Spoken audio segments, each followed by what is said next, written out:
Ya, bueno. Buenos días con todos. Yo les voy a hablar acerca de la importancia del capital venoso en pediatría y neonatología, fisiología y anatomía de las venas. Soy la licenciada Flor Campos Sánchez.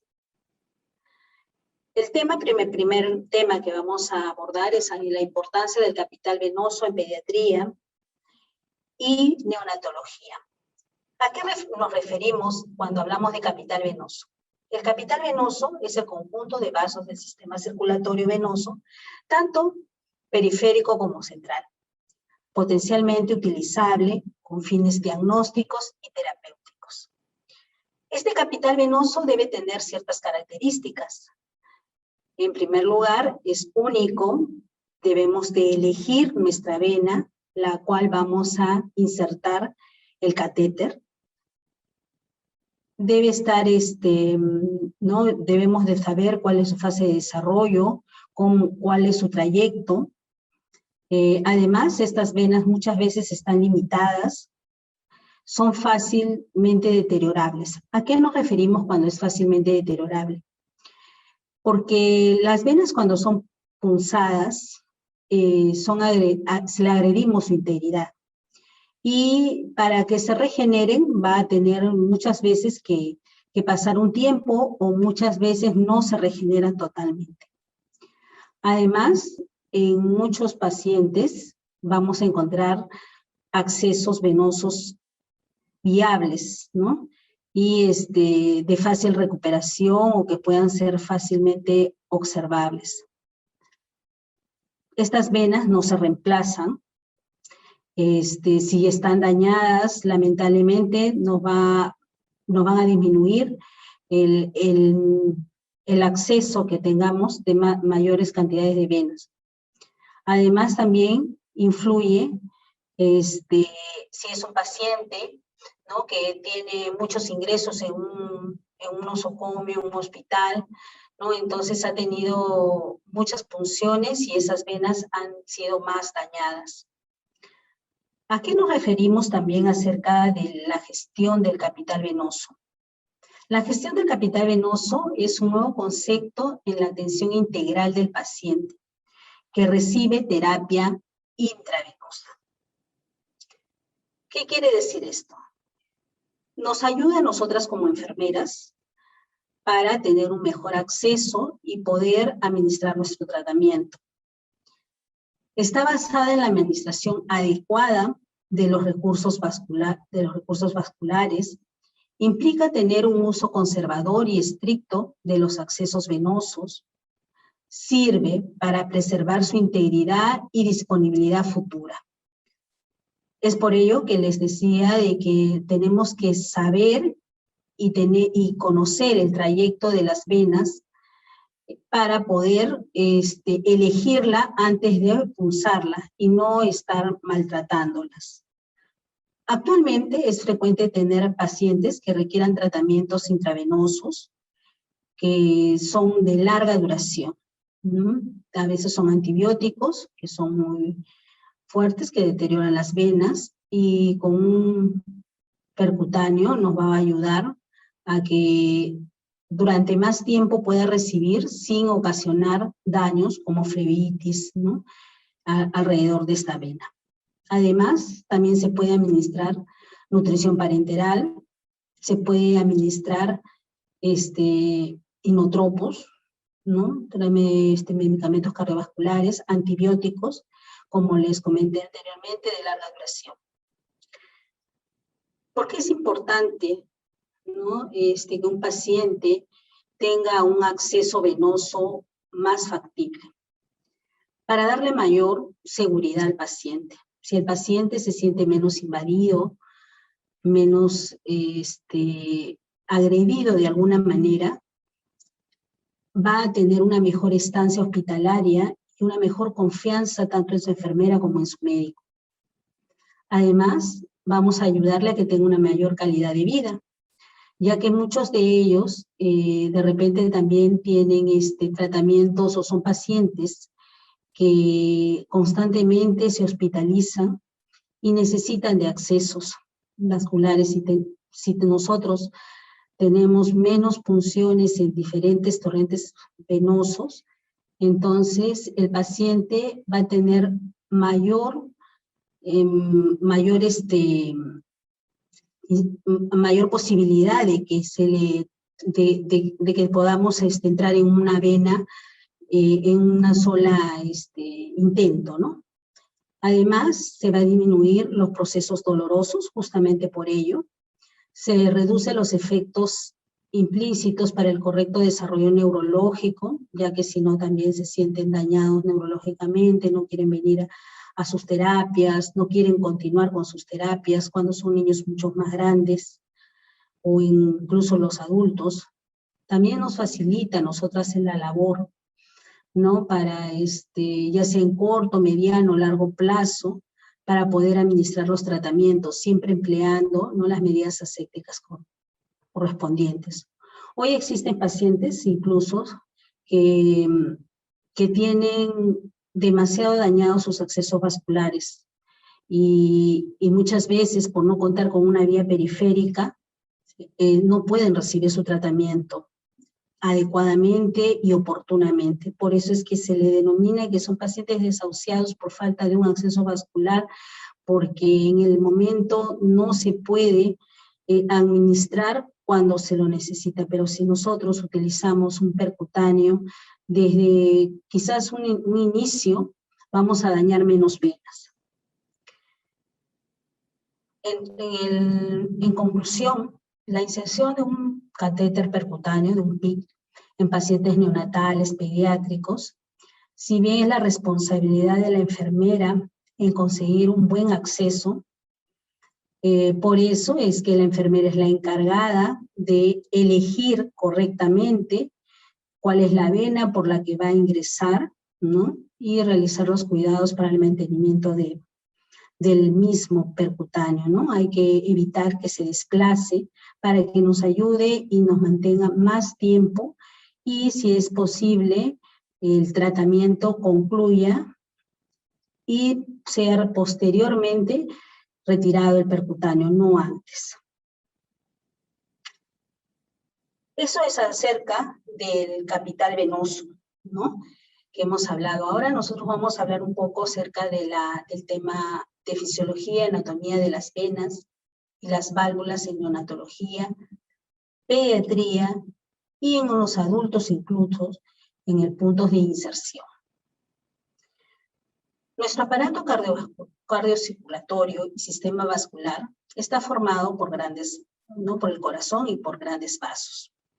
En los grandes vasos tenemos las venas, las arterias y venas de menor calibre, denominadas capilares, la microcirculación. Si nosotros tenemos conocimiento, como vemos acá en nuestra maqueta, ¿no?, dónde se ubica cada vena, vamos a tener un mejor acceso para poder elegir nuestra vena de elección, que sea la más oportuna. Se considera que la vena basílica tiene mayor diámetro y más baja incidencia de flebitis. Por eso es que es una de las venas de elección, de primera elección, ¿no?, para poder insertar el catéter percutáneo. Lo que anteriormente le decía, los tipos de vasos sanguíneos, tenemos las arterias, las venas, los capilares. Las arterias son vasos que transportan la sangre fuera del corazón hacia los órganos y tejidos. Las arterias son vasos gruesos y elásticos. Las venas son vasos que transportan sangre desde los órganos y tejidos hacia adentro del corazón y desembolsan en aurículas. Las venas, sus vasos son de paredes delgadas y poco elásticas. Los capilares son vasos microscópicos que transportan la sangre de las arteriolas a las vénulas. Une arterias y venas. Llegan a todas las células del cuerpo. Son muy finos, ¿no?, y de intercambio de la vena.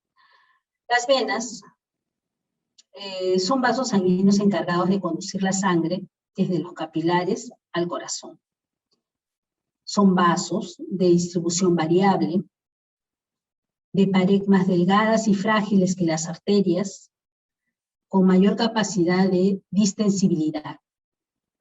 La musculatura de las venas, la musculatura es esquelética, permite su función. Sirven de reservorio y participan en la termorregulación. En su interior existen unas válvulas que forman las válvulas semilunares. Las venas se diferencian fundamentalmente de 3 capas en su estructura.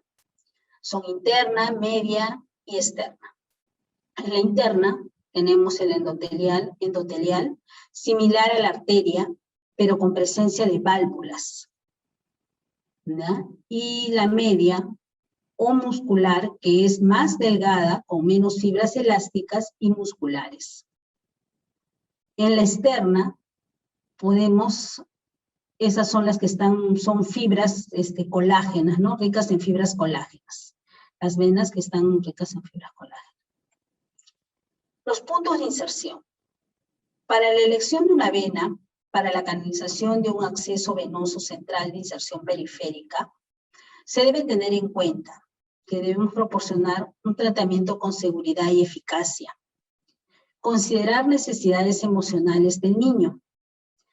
Por eso es muy importante también conocer la edad, el tamaño, ¿no?